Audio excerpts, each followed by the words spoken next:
Dr. Surjit Singh Makkar's Veterinary Homeopathic Clinical Materia Medica offers a different architectural approach to animal health. In India, goat farming is the rural economy's safety net. Millions of marginal farmers rely on these herds for their livelihood and nutritional security. But a single infectious outbreak can tear through a flock in days, devastating both the animal's health and a family's financial stability. To stop these outbreaks, the government relies on a strict baseline of defense. National control programs mandate conventional vaccines, stringent hygiene protocols, and strategic deworming. Those vaccines are highly effective preventatives. However, when an outbreak actively hits, treating the severe, painful symptoms with conventional drugs is expensive, and frequent use risks leaving chemical residues in meat and milk. To bridge this gap, farmers are increasingly turning to veterinary homeopathy as a low-cost, supportive alternative to manage these symptoms alongside standard veterinary care. Surviving modern agricultural threats requires combining the macro-level protection of conventional science with the micro-targeted, symptom-specific relief of alternative medicine. Consider peste des petits ruminants, commonly known as goat plague. It hits fast, triggering high fevers, severe oral sores, and profuse, watery diarrhea.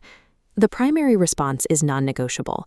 Sick animals must be immediately isolated, and the healthy contacts receive conventional vaccinations to halt the spread. For sick goats, farmers apply the homeopathic principle of like cures like. Highly diluted substances match the exact symptom profile to stimulate natural defenses. Arsenicum album combats exhaustion and diarrhea, while Mercurius solubilis targets mouth ulcers so kids can nurse. A similar protocol applies to goat pox. While vaccines protect the overall herd, infected animals receive the remedy variolinum for the internal viral progression, paired with topical ointments to dry out painful scabs on the skin. By managing these excruciating symptoms, homeopathy keeps the animals eating and hydrated. It buys them critical time to survive while the immune system and vaccines do the heavy lifting against the virus. Bacterial infections attack the respiratory tract with equal ferocity. Contagious caprine pleuropneumonia, or CCPP, leaves goats standing with extended necks, struggling through painful, hacking coughs. The pathogen here is the Mycoplasma bacteria. The primary intervention is the aggressive use of broad-spectrum antibiotics to kill the underlying infection, but the physical pain of breathing remains intense. Concurrent administration of the remedy Bryonia alba acts on the serous membranes to relieve that sharp pleuritic pain, easing the goat's breathing while the antibiotics take effect. For cold stress pneumonia, striking after a winter downpour, the rapid application of aconitum is used at the very first shiver to abort the illness. Certain bacterial threats, however, require an uncompromising medical boundary. Brucellosis causes late-term abortions and is highly zoonotic, meaning it readily transmits to humans. The mandated protocol is strict culling or isolation under veterinary guidance. In these cases, the homeopathic role is highly restricted. Califolium is used solely to stimulate uterine contractions and safely expel a retained placenta, preventing secondary sepsis. When facing bacterial attacks, conventional medicine is required to kill the invader. Homeopathy is deployed to manage the severe physical trauma the animal endures during the battle.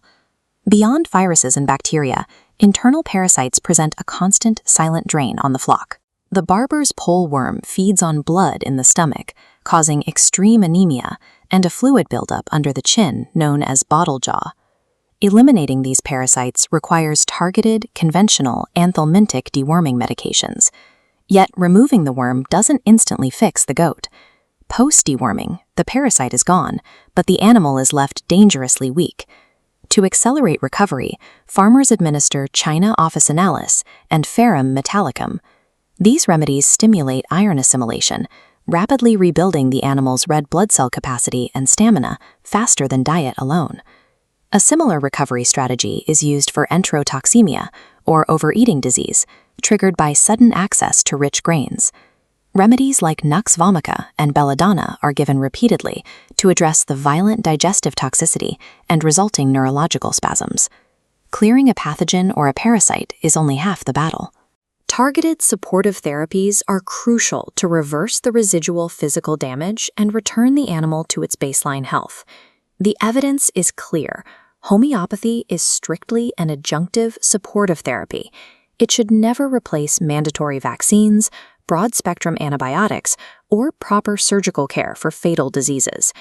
Ignoring public health mandates or relying exclusively on alternative cures during a severe outbreak risks devastating the entire flock and erasing the farmer's livelihood. But when used correctly, it provides immense daily value.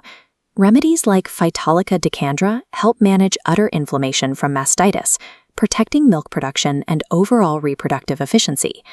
The most effective approach is synergistic. Strict biosecurity, vaccination, and balanced nutrition form the baseline fortress against disease, while homeopathy steps in to provide individualized, low-cost symptom relief. By blending the macro defenses of modern veterinary science with the micro-targeted relief of alternative medicine, Indian goat farmers are securing both the welfare of their animals and their own economic futures.